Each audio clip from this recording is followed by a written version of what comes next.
The story of this lady, who was impregnated by a monster, has an ending that thrilled everyone. Minka Brown was 16 years old in 1928 when she was the victim of something terrible. 3 men, along with another who claimed to be her friend, took her to a barn and did something no woman should ever have to go through.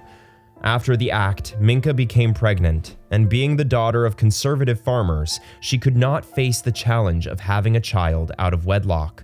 So, very bravely, she gave birth secretly in a home for teenagers with similar cases.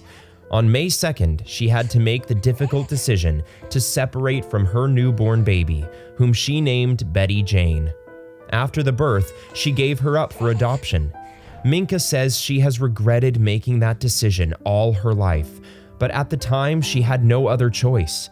For many years, she communicated by letter with the family that adopted Betty. However, the family moved away and she completely lost contact with her daughter.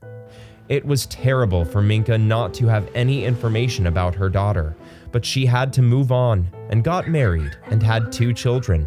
But every year in May, she remembered that it was her beloved daughter's birthday. As the years passed, Minka prayed every day to be reunited with her daughter.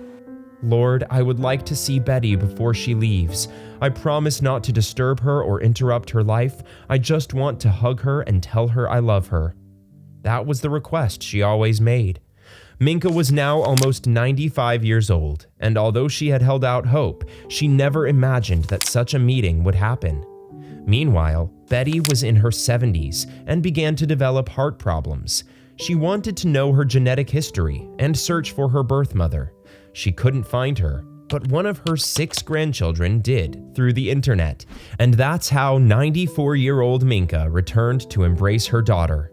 It was a very emotional moment. She met her grandchildren and great-grandchildren, including an astronaut, Mark Lee, who circled the Earth 517 times. And it was the most exciting reunion I've ever seen. It can't be described in words, said one of Minka's granddaughters, Kate, who told this incredible story in a book that in its pages will have an unforgettable and timeless story of love and hope.